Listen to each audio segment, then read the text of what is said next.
Hi everybody, how you doing? Welcome to the video. Today I'm out on the 18th hole. I'm going to do a little tutorial on how you play this hole. Okay, you've just come off a really tough 16th and 17th hole, but now you've come to an 18th, which is a potential card wrecker. Okay, so you need to have a really good tee shot that's in the right place to give you a reasonable shot to the green. Even then, you're going to be in a compromised position of potentially playing off the downslope and also with the ball above your feet.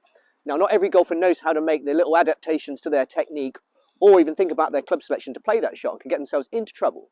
And you're going to have to do a little ditch to get over as well. So if you can't strike it very well, you might also end up in that ditch. Okay, so here's a little tutorial on how you might go about playing this 18th hole. All right, a good rough distance to hit it off of this tee is roughly between sort of 180 and 210 yards. So I'm going to hit a 6-iron. That should give me a nice little line in. But if I hit this a little bit left, I'm going to be blocked out even if I hit it that distance. So down the right-hand side is favourable for your tee shot. Okay. It should bounce in from the right-hand side just a little bit as well. That should be perfect. Right, so I've hit a pretty good tee shot here. I'm actually 150 yards away from the green and I'm slap bang in the middle of this fairway. We're playing winter golf at the moment, so there's been no run on this shot. In the summer it might run down quite a bit further, which will be either a good thing or a bad thing, depending on whether it jumps left or not. What you might see is a big tree on the left-hand side here. If I was just a few paces this way, I'm definitely going to be blocked out. But the slope is helping you. When the ball is above your feet, it's going to tend to want to make that ball start more left or even curve to the left. So adjusting your alignment is the first thing. So what you might be able to gauge from here is I can only really see the right-hand side of the green, which is fine. So your line from here, I've got 150 yards, so I've got a 9-iron. My feel now is I'm obviously a little more elevated as the ball is a little bit above my feet. But I've not yet reached that downslope, so I'm not adjusting too much. All I'm simply doing is just elevating my stance a little bit and aiming just a little bit more to the right.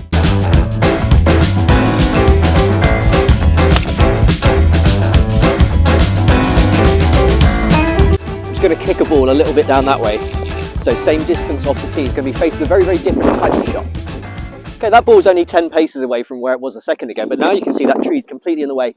If you're quite a powerful player, you'll be able to go over the top of it, but that's quite a high-risk shot. Just for a bit of fun, what you could try is actually trying to shape one, because the ball above your feet here is actually encouraging that kind of right-to-left shape, okay? And there's some little adjustments you can make in your setup to try and almost learn to try and draw it around this tree if you're in this position. All you're going to do is, here's your normal setup.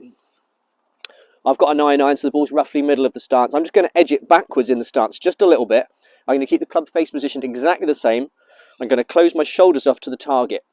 All I'm going to do now is feel like I swing along the shoulder line. Combination of those little subtle changes of ball position will make your path a little bit more to the right, and the shoulder alignment will make your path a little bit more to the right. But if you have the club face in the same position, you should be able to draw it around that tree. Let's give that a little go. So I've got club facing, pointing at where I want my ball to end, ball position a little further back than normal, close the shoulders off to the target line, swing along the shoulder line. That's a nice little draw, ringing back nicely towards the green. That's actually very good. Okay, so here's the real tough bit that people do tend to struggle with. We've got the ditch here. We've got about 110 yards left to the green. The thing to take into consideration is when you're on this slope, it's about moving yourself perpendicular with that slope, but understanding the implications of what that means to the loft of your golf club.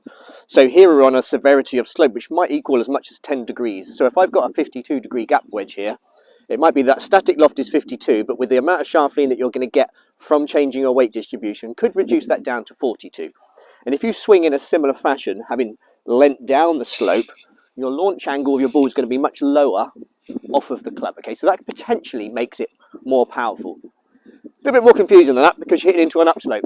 Okay, but you've got to think a little bit about how that the ball's going to react from the ground. So your club selection is going to be vital. Most people's psychology is here is a ditch to get over, so they might think about taking too much club and inadvertently kind of fall back and end up hitting the ground before the ball and topping it into that ditch. All right, so what we're going to try and do is, here's the line of the ground normally, and here's you vertically. All you're going to do is make sure that you move with that and understand that that has taken some loft off of the club. So this 52 now has now become a little bit less than that by leaning down the slope. And my thoughts are now, I'm going to swing down the slope, make sure I make contact with the ball first and try and make some contact with the ground after impact.